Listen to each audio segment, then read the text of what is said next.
PR bangsa kita ini sangat banyak, dan ini akan menjadi tugas besar dari setiap pemerintah yang dari masa ke masa ini kan belum tersolusikan secara strategis.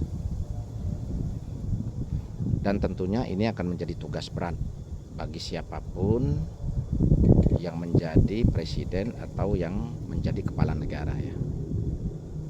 Yang pertama adalah kita kualifikasikan dari kelompok sumber daya manusia.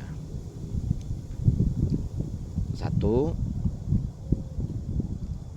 instrumen negara yang ada di dalam kelompok ASN itu kan kurang lebih 4,7 juta. Sekitar 4,7 juta ini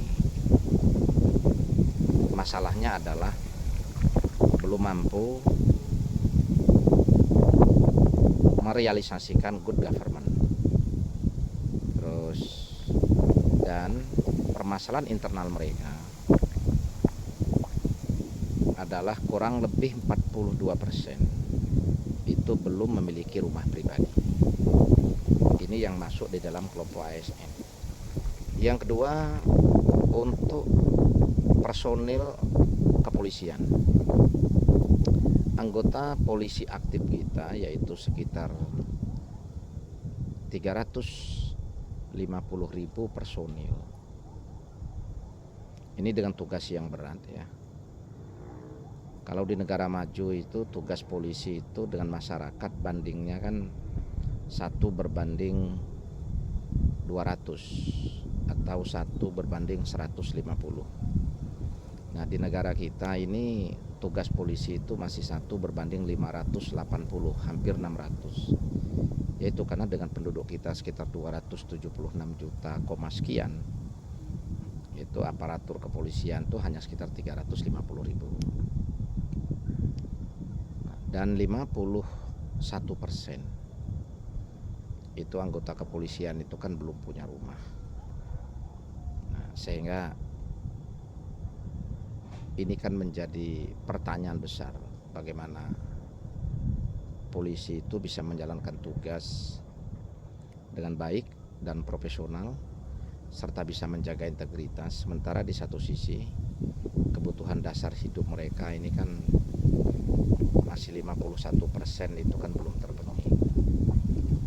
Terus yang ketiga adalah prajurit TNI. Prajurit TNI ini kita punya prajurit sekitar 405.000 lebih ya. Nah, berarti kan lebih banyak, sekitar 500.000 dari anggota kepolisian. Nah, dari sekitar 405.000 prajurit ini kalau tidak salah itu kan sekitar 59%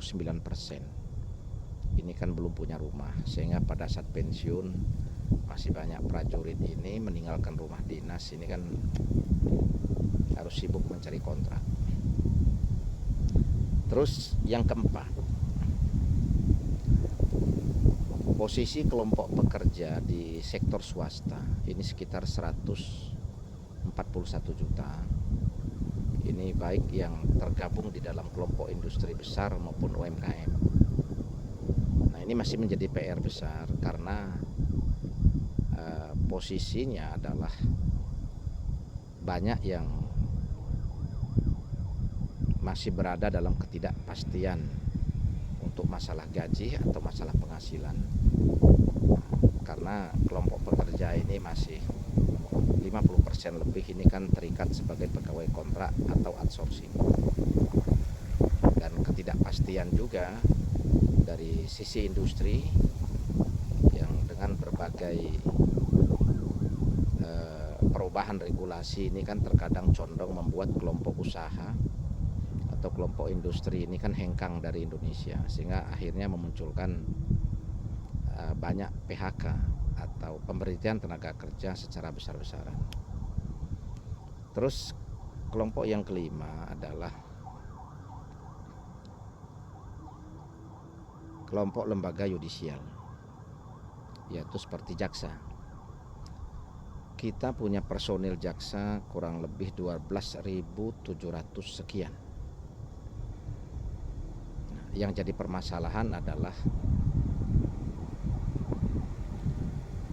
dengan jumlah personil yang seperti itu masih banyak terjadi praktek atau proses peradilan dan penegakan hukum itu yang tidak adil dan tidak berkeadilan.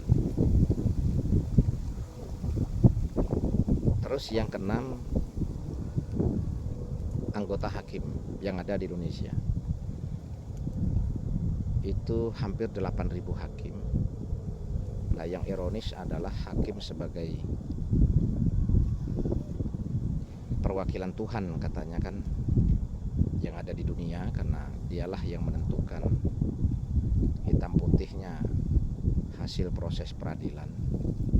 Akan tetapi kan prakteknya banyak melakukan vonis hukum yang tidak dialektik atau condong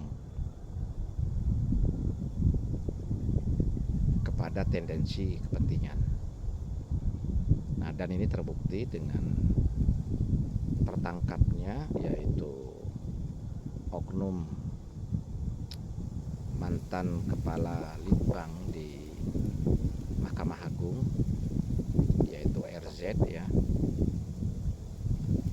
dimana selama 12 tahun dia menjadi kepala Litbang, ternyata praktek di luar itu menjadi maklar kasus atau menjadi penghubung antara orang yang berperkara dengan hakim-hakim yang menangani perkara. Dan dibuktikan OTT ada barang bukti sekitar 920 miliar di rumahnya, dan ada emas batangan itu lebih dari 0,5 ton. Jadi nilainya itu kan hampir 1 triliun. Ini kan ironis. Kalau dia sebagai pegawai di lembaga Mahkamah Agung selama 12 tahun menjadi perantara atau markus, berarti banyak sekali hakim yang menikmati suap atau gratifikasi atau uang hasil dari transaksi jual beli kasus, supaya hasil atau finalisasi dari proses hukumnya itu kan sesuai permintaan. Nah, ini kan yang menjadi PR besar. Ini dari sisi sumber daya manusia. Terus PR besar bangsa kita atau PR besar pemerintah kita dari sisi sumber daya alam yang terkandung di Negara Kesatuan Republik Indonesia ini juga sangat banyak. Pertama, kita punya emas Freeport yang 1 tahun tentunya hasilnya itu ribuan ton, karena setiap hari potensi hasil tambang emas Freeport itu sekitar 3 ton. Akan tetapi kan masih dikuasai oleh Freeport McMoran ya, sebagian besar. Bahkan zaman Pak Harto itu kita hanya kebagian 4%, yaitu 2% dari pajak, 2% dari royalti. Terus kita juga punya tembaga ya. Yang kedua, kita punya tembaga, yaitu Newmont itu menjadi tambang tembaga terbesar nomor 2 di dunia. Itu juga sama, masih banyak dinikmati adalah pihak asing dan kelompok-kelompok tertentu.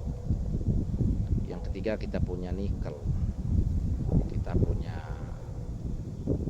timah, nah, terus kita punya batu bara. Sama, batu bara itu tahun 2023 itu hasil ekspor itu lebih dari 2.900 triliun ya. Ya, dengan biaya produksi itu kurang lebih 40 US dollar per metrik ton atau sekitar 25% dari harga jual ya, karena harga batu bara itu sekitar 160 per metrik ton. Tetapi faktanya yang masuk menjadi pendapatan negara itu hanya sekitar 660 triliun. Artinya lebih dari 70% keuntungan dari ekspor batu bara itu kan masih dinikmati oleh kelompok kapitalis atau kelompok pengusahanya. Nah, dan perubahan untuk regulasi atau undang-undang terkait dengan undang-undang migas atau undang-undang pertambangan ini kan selalu kontroversi dan sulit untuk direalisasikan karena banyak para pejabat kita atau elit politik dari berbagai partai politik itu memiliki perusahaan tambang, tidak hanya satu. Bahkan ada yang punya 4, 5, bahkan ada yang punya 10, kan seperti itu. Nah, sehingga kan kalau para pejabat ini tidak mengedepankan kepentingan rakyat, tidak mengedepankan kepentingan negara, atau yang dikhawatirkan itu terjadi konflik interest, ya tentunya nggak mungkin potensi penambahan pendapatan negara dari sektor itu untuk bisa tercapai kan, ya karena pasti regulasinya akan seperti itu terus selanjutnya kita punya lahan untuk perkebunan, untuk pertanian. Lahan kita sangat luas, kita punya 146 juta hektar kurang lebih lahan daratan, dan 70% ini masih dikuasai oleh kelompok orang tertentu yang tidak lebih dari 3% dari jumlah penduduk Indonesia. Jadi sekitar 105 juta hektar itu yang dikuasai oleh kelompok yang tidak lebih dari 3%. Sisanya yaitu sekitar 45 juta atau 41 juta ya, atau sekitar 30% dari ketersediaan lahan daratan yang ada. Nah, ini yang produktif dikelola oleh petani. Nah, yang petani ini jumlahnya kurang lebih 25, sekian juta. Nah, ini yang masuk dalam kelompok petani. Jadi kalau kita hitung berarti kan hanya sekitar 1,5 hektar kan per kelompok petani kalau dibagi rata-rata. Ini kan sangat ironis. Terus kita punya sawah hampir 8 juta hektar ya, dengan potensi hasil pertanian itu sebenarnya sangat mampu kalau kita untuk swasembada pangan. Akan tetapi kita kan masih selalu impor karena kebutuhan pangan kita masih kurang, artinya belum mampu tercover dari luasan lahan yang kita miliki. Belum lagi dari kelompok sektor budaya. Kita punya banyak keberagaman nilai-nilai budaya, peninggalan karya peradaban yang merupakan warisan dari leluhur kita, akan tetapi tidak diberdayakan secara positif dan edukatif, tapi lebih condong dijadikan tontonan dibandingkan tuntunan. Jadi contoh keraton-keraton yang kita miliki hasil peninggalan dari kerajaan-kerajaan atau dinasti-dinasti peradaban monarki sebelum lahirnya NKRI, ini kan banyak dijadikan tontonan, belum mampu diperdayakan menjadi pusat tuntunan karena semua hanya baru dianggap sebatas benda cagar budaya. Padahal kalau kita mau jujur, fakta historis bangsa kita yaitu Negara Kesatuan Republik Indonesia ini kan tidak lepas dari embrio dari keberadaan peradaban monarki, dan itu terbukti setelah kemerdekaan tahun 45. Ini kan bersatunya seluruh kesultanan yang ada menyatakan melebur di bawah atau di dalam Negara Kesatuan Republik Indonesia. Jadi ini yang kita sebut sebagai negara kesatuan kita ini adalah negara hasil konsensus para pendiri bangsa yang mampu memerdekakan dari pergerakan revolusi terhadap praktek penjajahan atau praktek kolonialisme, yaitu penjajah Belanda pada saat itu, Jepang dan Portugis. Nah, ini yang menjadi PR besar. Terus kita juga punya PR terkait dengan tata kelola negara. Sekitar 3.200 triliun APBN kita. Ini berdasarkan data hasil audit BPK, katanya kan kurang lebih 20% atau 660 triliun. Ini potensi kebocoran negara setiap tahun. Nah, ironisnya hasil audit itu nggak pernah ada tindak lanjut. Kenapa? Karena setiap tahun masih ada kebocoran dengan potensi nilai yang sama. Setiap tahun di daerah praktek lelang proyek ya, yang dari dana DAK, APBD, yang kan sumbernya juga dari APBN, itu kan masih banyak praktek suap, di mana sekian persen alokasinya untuk kelompok A, sekian persen untuk kelompok B, sekian persen untuk kelompok C, kan begitu. Ya kalau tanpa ada kompromi dan lobby semacam itu, lalu terjadilah praktek gratifikasi, nggak akan mendapatkan lelang atau tidak mungkin akan memenangkan lelang dari proyek-proyek tersebut. Sehingga potensi kebocoran juga yang masuk ke APBD yang berupa dana DAK itu kan juga setiap tahun itu kan bisa 25-30%. Bayangkan kita punya 500 lebih kabupaten dan kota dan kita punya 35 provinsi, ya kalau setiap tahun masih terjadi praktek kompromis, praktek lobby, praktek gratifikasi untuk mendapatkan proyek yang tentunya akan menurunkan kualitas dari hasil kerja dari proyek tersebut kan, karena banyak dana yang muncul, sementara fungsi pengawasan itu tidak optimal. Jadi banyak sekali, termasuk perizinan terkait dengan pengelolaan sumber daya alam untuk tambang dan lain sebagainya.